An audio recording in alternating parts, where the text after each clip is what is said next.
got? We got a hydrangea and a really pretty one. It's called Eclipse, and I really love the dark foliage here. It really gives a different pop of color instead of the traditional green ones. And now we're gonna place it in here on the corner here on the border to the greenhouse. We have a bunch of different sized pots, so we thought we're gonna put it in here. So first of all, when it has been in a big pot like this, we kind of loosen it here. See if I can get it out even. While Lars loosens, let me explain why we went out and bought this. As you noticed from both of our most recent videos, we've been at the planting center going over some different combinations that you can just buy and pop in your garden right now if you don't want to work with seeds and cuttings and things like that. And when we were leaving, we saw this and just had to have it. Right. So actually, okay, I got it out, and as you can see, it has been sitting here for, like in general, a lot of plants in pots has been growing in this pot for a long time. So you can really see it has really, that's a good sign that it's a healthy plant, that it has a good root system. But you also want to make sure you don't just take it directly out from here and just place it down like that. So it's really important, first of all, to carefully just loosen the bottom here, otherwise the roots will just keep going around like in the pot and it's not going to be thriving as much. So I'll just loosen this a little bit here. Do you have a picture that came with it of what the flower is going to look like? Sure. While you loosen the roots? Here. Okay. There you go. Right. It's going to be very nice. Super excited. It's going to be pretty, right? And we're going to get plants in all of these pots. Good, and that's true, like different summer ones and perennials, all a mix. And what we use, this is like soil for really great for pots here that has a lot of nutrition. It has wood fibers, and it's free of peat moss. Yeah, so there's no peat moss in this. Moss, yes. It's tree fibers, compost. It's a great, super excited. There's you can keep going though, Lars. Yeah, there's some chicken manure in there. I can talk at the same time. I know. Okay, so I just place it down here, make sure I have a little, maybe I move a little dirt over. But it's a great local company that was very gracious to give us, a whole pallet full of different types of their products. And this is one of them. We've always been a fan. Actually, the chicken manure that we fertilize the garden with is from this company. And they reached out and wanted to work together, and we absolutely excited and honored. So we think it's a great company. And they also actually that'll be one day, but they invited us to come and see the whole place. So you can trace it all. It's Danish owned, you can trace all the products. Yeah, and we thought that would be really interested to show you. That'll be another day. So actually here, just make sure, if you wonder why you keep digging, but I have to make sure you place it not higher or lower, like when how you get it in the pot. So it's you don't want to cover the hydrangea here too high or too low. So I really make sure that the surface is the right amount, like where it was sitting in the pot. So right there, now it's fine, and I'll take some and put on top here, and you can really feel the texture of this soil. It's just really nice. Great, we'll get that planted in. We have a few more things to plant today, and then we also want to show you some things that are coming up here in the garden on this beautiful spring morning. Right. There's the sun. And the birds are just singing. This has to be one of my favorite things in the garden. We already have it in back there behind Lars, next to that rhododendron, but we got two more. Whoa, look at those roots. Those are good, right? So I'm kind of losing those. The same issue like the other one. You can really see it has twisted around here. But if you could smell that one, wallflower, look at that color. And it smells really nice. I think this one's probably your favorite color. But that purple yellow one's really nice. Yeah, that one is a pretty one too. I know this one is in flower now, but it is also an early flowering one out in the garden. And it's just going to look really pretty down here. Again, I planted just where you had it in the pot, and do a little push here around, so it really is gonna be nice. This container, by the way, is on wheels. Right? How you can really move it around. So we're not sure. We know that this particular spot doesn't get a lot of sunshine, So it probably won't stand here for very long, but it's here for right now. Maybe it'll go up there under the pergola.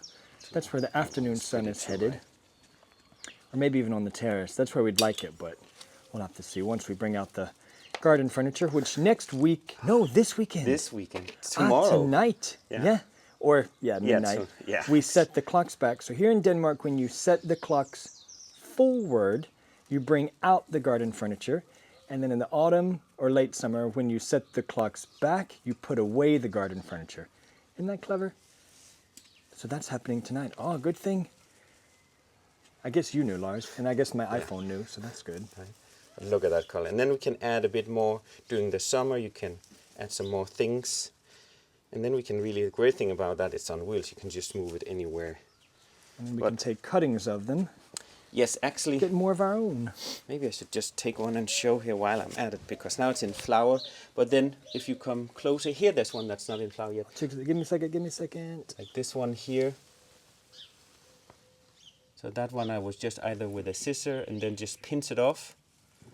And then if it has there's a little flower bud coming, but then you just take the flower here, you pinch that off. Remove some of the foliage because you want to make sure that it uses energy on producing roots. So this one I would just add in a little pot with some, not overwater in the beginning, but in a pot of soil. You can add a plastic bag over with a hole in the top so you get high humidity. And then because there's a lot of energy in this little fella here, so he's going to root very quickly within a few weeks, I would say. I would pop it in a greenhouse, maybe somewhere indoors if you don't have a greenhouse, and then you can plant it out as soon as you see roots maybe under the pot, and then that will be a true copy. For example, if you took a cutting of this one, then it will be a true copy of the mother plant, or if you vice versa did of the red one. You can get them in so many whites, different colors. The thing with the wallflowers, sometimes they don't come back. So the trick is you want to trick the plant. So when it's finished flowering here with these ones, you, instead of it, because it will set seeds, you can also take seeds, but then I would actually cut back that flower here, and then it will come most of the year. Some of these ones we have had for like 5 years, then they come back again. So that's a great way you trick these wallflowers to actually be like a perennial. But otherwise they kind of die back after 1 or 2 years, and they can grow really big. So, but it's really pretty. So the hollyhocks, I've had them inside where it was warmer, and now they really germinate, as you can see. So now I'm adding them, placing them out in the greenhouse where it's changing temperature, so I'll keep an eye on it. But then when they have the second set of leaves, these ones have been in a bigger tray, so they have to be planted. But and when did we plant these, Lars? I actually put the date on the 16th. And today is the 29th. So good 2 weeks. 13, yeah. After like 6 days, they started to germinate. So I'll place them out here. Actually, also did a test at the same day. I planted some out here, and they are, I think, starting almost to germinate. Yeah, they're starting the same time. You can see the difference because it has been cool at night. So they haven't gotten so far. But the great thing about having them out in the greenhouse, the thing with if you take them from a super hot room, 20 degrees, and so out, these were inside. These were inside. So in our porch. So the thing is, you keep, if you can see that it's going to be hard frost or like really cold temperatures, then you need to harden them. That means that you take them out cool, and maybe if it's super cold, take them in again. So a few days, so it's like a baby. It has to get used to, okay, ooh, I'm in a different temperature. So they don't really, kind of die if you just put them out and it's -10 next day. It's too. I don't think that's actually what you do to a real baby, though. No, put it out. But you know if you or you take the pacifier away, like you can't just from one day to another. Maybe you have to like. That's a better example. Yeah, right. A baby like, out okay, in the cold. Yeah, but so good. Hollyhocks are coming. Right. Yes, the hollyhocks are coming, and all the. Yeah, so many things are coming. The lupins. But speaking of babies, shall we show? Yeah. Let me close the door. I can close. Sorry, just so we don't have them running out. Sorry for the noise. Speaking of babies, yes, we have ta-da! the mom is actually laying on her eggs. I don't know if you can film her. Okay, while she's out, I'm just gonna grab an egg and show you. It's nice and warm. How small compared to a chicken egg. Look how small. So teeny tiny. Okay, let's put it back quickly. Look at that in there. 5 eggs. Okay, so before we leave the greenhouse, I just want to show you that things are really growing. A lot of these are gonna come out. For example, some that's also replanted is like haveknoburt. I replanted some out from the garden.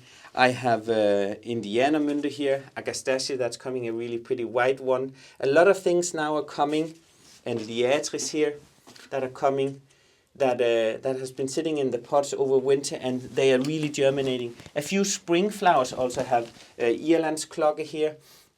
And a lot of these ones that I sown, I've also done the ones that need cold stratification, and they are all coming. I just want to show you this one here. See, the Flumus here is finally coming. It's taking months for it to come, but now, see this little small one. So the temperatures are starting to change, and things are starting to germinate. And last two things, the ranuncle. I got those gifted. They are gonna come out really pretty. Yeah, these we're very excited about, yeah. And just everything, the brændende kærlighed. Okay, that's the last one, I promise. So many things are just coming because it gets warmer. So, and I painted the one side of the greenhouse just so it doesn't really burn the small baby perennials here. And that, of course, cools the greenhouse, but it's because we have a really sunny, the sun comes from here and then it stays on that side the whole day. So it really helps that the soil doesn't dry out, and it gives them a better start so they don't really get burnt. So that was the greenhouse update. Wow, lots and lots of things. Right? Oh, and some delphiniums. Look at those. Also those really are doing coming. really well. Yeah. I just want to show these hollyhocks again. And we have 2 more trays of these inside. Yay! There's not so much flowering, but the things that are really, really pretty. Right. And we thought we would give you a very, very quick tour. Well, we say quick. Lars and I are never so quick. No, right? We talk way too much. But yeah, show you a little bit of some of the color and the signs of spring here in the garden. But the hyacinths here, we added a late autumn, winter. We added a clump here of white ones. And they're really pretty when they are close together. So they are really starting, and they have a great scent too. But they started to open up. Just look at that color. And it's really nice to have this early flowering. Also for the early, we have the helleborus as some of the first ones, and really great for the bees. But also these ones, the perlehyacinth coming up, these are really pretty. And we place them close to the border here so we can really enjoy. And also just like, we can really see all the perennials like have foliage now and starting to come up. And people are always like, what is this one? It's also one of the early ones. Like reminds me, of an emperor, but Kaiserkrone we call it in Denmark. And it gets, I'll show you a little bit further down, really pretty and early ones. Here's a blue variety of the hyacinth, really pretty as well, starting to flower. And if you go a little bit further down here, you can really see the Kaiserkrone coming with the heads here. This is a yellow one. We have it also in red, and they just, I think they are just really and pretty. When it blooms, it reminds me of a Muppet. Do you guys remember the Muppet TV show? It reminds me of, I don't remember what was the crazy one. Bleeker, something like that was his name. Oh. Do you guys, he probably had a different name in Danish, but yeah, it reminds me of him. Yeah. Oh, and actually, I know we said about flowering, but over here I definitely see some digitalis that's been self-sowing up in the pot, even though it was like a few meters there. So these ones, when you start to recognize the different perennials, how they self-sow, this one is a crazy one everywhere here next to the Nepeta here. So these ones we need to definitely move to somewhere else. Ooh. And our tulips are really doing well. It's a great mix here. Hidden gem, we have 2. They are really coming up, and really get a check on there's no tulip fire here because we placed them really, really late, so the soil is really, or the ground is cool enough. Otherwise you get risk of tulip fire, which is a fungus disease. But they're doing really well, and in light pots, so we can kind of... Yeah, because these 2 pots will move after the tulips, then we'll move them That's true. And I'm sure something else is growing there. There's some more of the Kaisokona. Look at those. Oh yeah, those over there. It's almost starting to. Quite a few coming. That's exciting. And we have some red ones in the back too. We have some longsworth here. Really pretty. We have it in a blue one. Great for the insects. And we have it also in a dotted one. I'll show you up later. We have, let's go a little bit up. Explain really quick what's going on with this dark patch of soil. Yeah, right. That's such a big difference.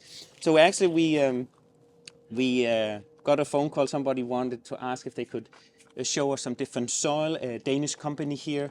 Yeah, the one we talked about earlier. We've Yeah. already introduced it. Yes, that's true. So they also have different kind of soil, and this one is in like soil improved, also really rich. And so we actually got bags. We're gonna layer. We haven't actually, since we moved in, we have not like treated the soil. We only had like our own compost, and then the Chicken manure. Yes, Yeah. the chicken pellets.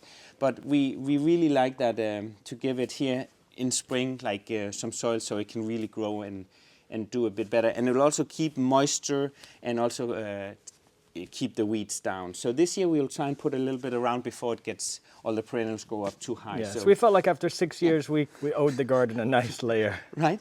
So it's going to look soil. really nice. But everything, oh here, if you come over here, it's the dotted one. You can actually, we have it different places, but you can see the dotted longsworth here, and it has like both purple and pinkish. But you can see the foliage there, it's really nice. So that one is really nice for the early spring flower. And what else should we show them? A lot of regular things just coming in. I think while we're here, we've had quite a few people ask about planting really close together. So maybe in this flower bed, it's a nice example before things get so big that you can't see of just how closely together It is we pretty do close, plant like, around here. The Salvia nemorosa here is like, you can see some of it. This is like, what great is also depending on what look you want in the garden, but really uneven numbers. Here's the set of 3 grown together, and around like a hand. Now they've grown a bit over the years, but around, I use my hand as a measuring the space in between some of the plants. And we have also a phlox over here, but around a hand's width there between the plants is really great. And perennials you can move around if it's too close, actually. Which is different if you were to read the seed packet or the little label that comes with a potted plant. Yeah. It'll probably tell you a certain amount of spacing, and we don't really pay attention to that because we want it really compact and tight. And like Lars said, you can always move things. Here's another example, maybe a little bit better. Look at all those colors. Very, very pretty. And Lars has found one of his favorites, the one that I declare our garden is sponsored by. Oh, wow. But the Brunera here, the Camina sister, and this is, you can get it also with white flowers, but this one has beautiful blue ones, look like baby blue, I would say. It's just started to flower. And we also have a Jack Frost, like almost marmorated, like where the leaf is different. I think we should go and show them up here. And you're going to see so much Brunera here in the garden. We even have it in the front of the house, so it's everywhere. Yeah. Up here we have, and I can actually see bunch of babies, yay, that I need to replant. But up here you can see it's not so big yet. It will be. Actually, we have one. This one is pretty. This one is. Here you can really see how the. Well, yeah, but I'm here. Oh, you're there. Okay. No, you can stay over there. I'll just show it here, Okay. and then you can talk about that one. No, but it also just want to show that it has. That foliage is really pretty. It has right? starting to have blue flowers, but the leaves will get much bigger, and it's a great self-sow. You can see right next to your foot, your left foot, you can see the babies, and right away you can quickly see that it looks like the baby ones here. Look at that. So these definitely I need to replant somewhere else because they are way too many. Yes, so it's please. so it's like everywhere, but these ones are really great. And also just like, I love the foliage, like the alunrød here or the lundvortemælk. Look at those. Just like, this is already now pretty, and it's almost, it's not flowering yet, but look, I always think foliage is so important also, not only flowering. But this is a beautiful, interesting Right. plant. I've always liked this one. Yeah. So that's a pretty one. Don't film that. Aha! Okay, great. You got a weed. Yeah, but it's nice to know. Yeah. So it's time to go and Because yeah. so many things on Instagram and YouTube Nothing look is so perfect. right? My goodness. Yeah. Weeds happen. Yeah. Yeah. Wow, you are totally hidden back there, Lars. I didn't see.